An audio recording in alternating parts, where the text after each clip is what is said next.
Alors, quels sont les éléments essentiels du vaccin? Alors, il y a donc d'une part les bactéries qui vont servir à produire les vaccins bactériens, les virus, et un point important, pour ce qui est en particulier des virus, ce sont des cellules eucaryotes, c'est-à-dire que les vaccins sont produits sur des cellules. Alors, tout ceci, dans le cas des vaccins viraux, il faut bien comprendre, c'est qu'il s'agit du vivant. Et donc, tout ce qui va servir à cultiver un virus, par exemple, peut être source de danger. Quand vous utilisez, par exemple, du sérum de veau, eh bien, vous devez être sûr qu'il n'y a pas un risque que le sérum de veau apporte un virus, apporte de la BSE dans les vaccins, car c'est du vivant. Donc, vous allez l'incorporer dans votre vaccin et vous risquez de l'avoir au final. Ce qui explique l'énorme contrôle de qualité qui se fait depuis la matière première. Il y a une traçabilité énorme des matières premières jusqu'au point final, car au cours de toute cette activité de production vivante, à tout moment, il y a un risque d'introduction d'agents contaminants dans le vaccin par l'intermédiaire des techniciens. C'est quelque chose moi, qui m'avait beaucoup étonné quand je suis rentré dans le monde du vaccin, je me demande de la recherche, c'était de dire que le risque potentiel qu'il y ait un problème au niveau d'un vaccin, ce n'est pas les effets secondaires, ça on connaît, les effets secondaires peut-être connus, etc. Mais c'est l'accident bête qui serait d'introduction d'un virus à l'intérieur du vaccin final. Nous avons eu dans les années 60 un drame qui s'est produit, c'est-à-dire que des cellules de reins de singe étaient contaminées par un virus qui s'appelait le SV40, qui est un virus tumorigène, qui induisait des cancers chez les hamsters. Et on a découvert que ce virus contaminait les vaccins, et notamment les vaccins utilisés chez les enfants. Ça a fait 60 millions d'Américains ont reçu ce vaccin tumorigène. Par chance, il s'est avéré qu'il n'était pas adapté à l'homme.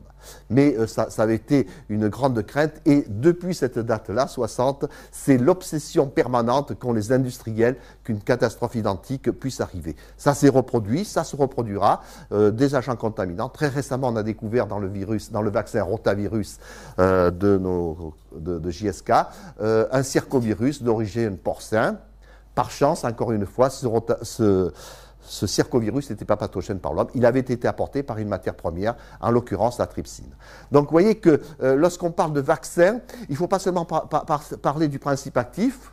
Quand on dit vaccin rougeole, bien sûr, c'est le virus de la rougeole qui est important, mais il faut penser tout ce qu'il y a autour, le sérum qui a servi à produire, la trypsine qui a servi à découper les cellules, ou encore la cellule qui elle-même, d'origine aviaire, peut apporter quelque chose imprévu. Dans le cas des vaccins aviaires, il y a eu le problème avec la fièvre jaune qui était contaminée avec un virus de la leucose aviaire. Ça a été également un drame. Par chance, encore une fois, 400 millions de personnes ont reçu ce virus de la leucose aviaire vivant, qui s'est multiplié chez l'homme, mais par chance, il n'était pas pathogène. Vous voyez que lorsqu'on parle d'accidents post-vaccinaux, chez l'industriel, il y a une vision tout à fait différente. Ce n'est pas l'association avec une maladie mystérieuse, fût-ce-t-elle autisme, sclérose en plaques, etc., qui préoccupe l'industriel. L'industriel ne pense qu'une chose, c'est le risque d'avoir un accident par l'apport de matières premières contaminées ou par l'apport du vaccin. Je ne sais pas si vous voyez très bien le problème, mais c'est l'obsession de l'industriel.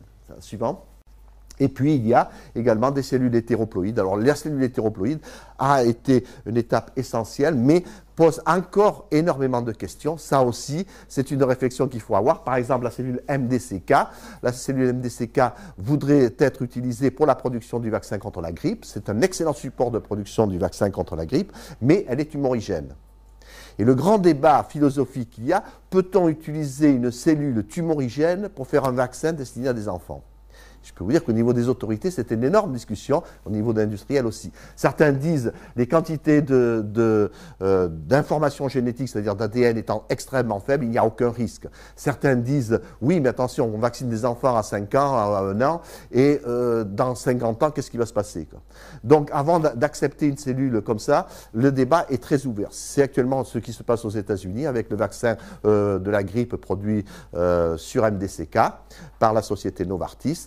Le débat, je peux vous dire, au niveau de la FDA reste très élevé parce que c'est moralement un problème très important. Que vous vaccinez une personne de 75 ans, le risque est très très faible, mais quand vous vaccinez des enfants, vous posez aussi des questions sur le long terme.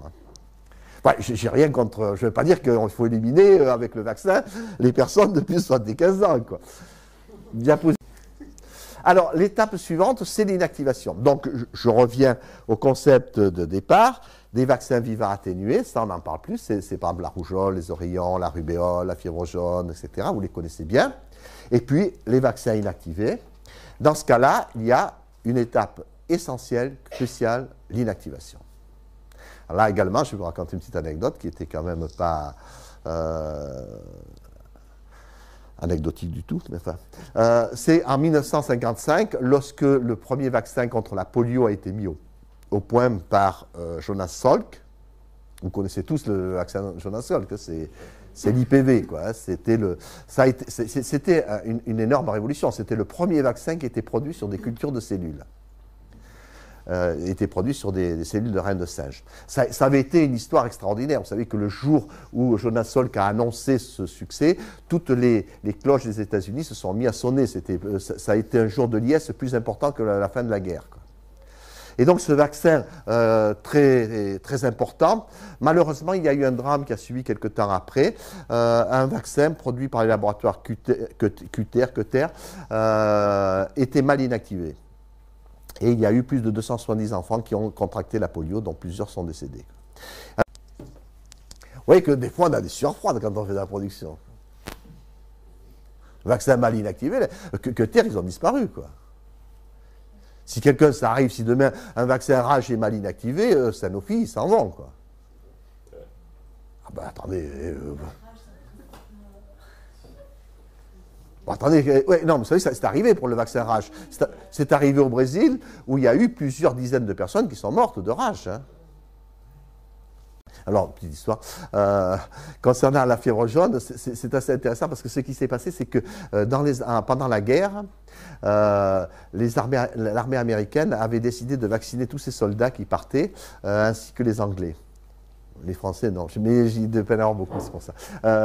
Donc, on a vacciné tous, et malheureusement, il y a eu une dramatique épidémie d'hépatite B. Et il y a eu 28 000 cas d'hépatite B suite à la vaccination contre la fièvre jaune. Et c'était incroyable parce qu'il y avait des sous-marins dans lesquels il y avait une épidémie d'hépatite B, etc. Parce que ça ne se déclarait pas évidemment tout de suite. Et parmi les gens qui ont été vaccinés, il y en a eu un qui était très fameux, c'était Churchill. Churchill a été vacciné avec un vaccin fièvre jaune contaminé par l'hépatite B. Alors, son biographe disait que vu l'état du foie de Churchill, qui était pas, c'est un miracle que la guerre n'a pas basculé. Il a fait une hépatite inapparente. Mais enfin, la guerre aurait pu changer là. Vous voyez que les vaccins peuvent avoir des conséquences sur l'avenir du monde.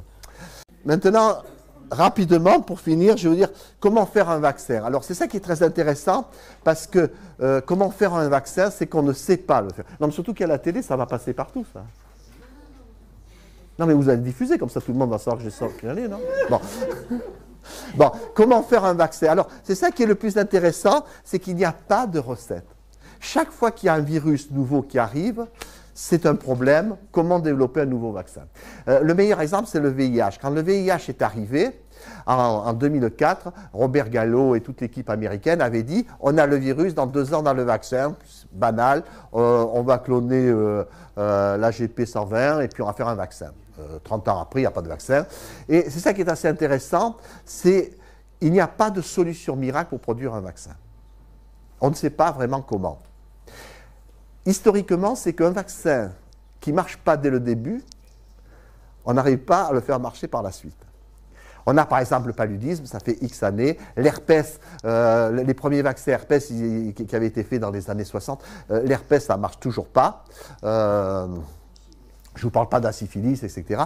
Mais ce qui est assez étonnant, c'est que lorsqu'on bute sur un vaccin, on a extrêmement du mal à récupérer la suite. Et ce qui est intéressant, c'est que généralement les vaccins marchent très facilement au premier coup, comme l'hépatite B. L'hépatite B, c'est assez extraordinaire. Vous voyez un petit fragment de protéine qui vous protège un organisme comme le foie, quoi. C'est quand même assez extraordinaire. Eh bien, là, l'hépatite B, ça a marché au premier coup et ça a marché très facilement. Donc, ce qui est assez étonnant dans l'histoire des vaccins, c'est que généralement, quand on lance un vaccin, ça marche très vite. L'hépatite A, etc. Si ça ne marche pas, c'est dur, ça devient dur. Pourquoi? Je pense qu'une des raisons essentielles de l'histoire du vaccin, c'est qu'on ne comprend pas comment marchent les vaccins. Tout simplement parce qu'une fois qu'un vaccin a été mis au point, plus personne ne s'intéresse au vaccin. Et si bien que de nos jours, lorsqu'un virus nouveau apparaît, on ne sait pas comment les autres vaccins ont marché et est-ce qu'on peut s'inspirer d'autres vaccins. Je pense que les progrès, si on veut faire des progrès dans l'avenir dans le domaine de la vaccinologie et des vaccins nouveaux, c'est d'étudier d'abord la réponse immunitaire. Parce que cette histoire de dire j'ai un virus, je l'inactive et j'en fais un vaccin, on voit très bien que si ça marche, ça marche pas, on ne sait pas quoi faire. Le VIH, on ne sait vraiment pas quoi faire parce qu'on se retrouve devant une situation inédite, c'est-à-dire la protection de l'immunité mucosale. Jamais on n'a pu faire un vaccin avec une protection mucosale, que ce soit contre la syphilis, que ce soit contre les gonocoques. On n'a jamais pu protéger, tout simplement parce qu'on met toujours la charrue avant les bœufs, c'est ça, hein. Et donc, on ne connaît pas comment marchent les vaccins, et chaque fois qu'il y a un vaccin, on voudrait trouver une solution. Alors,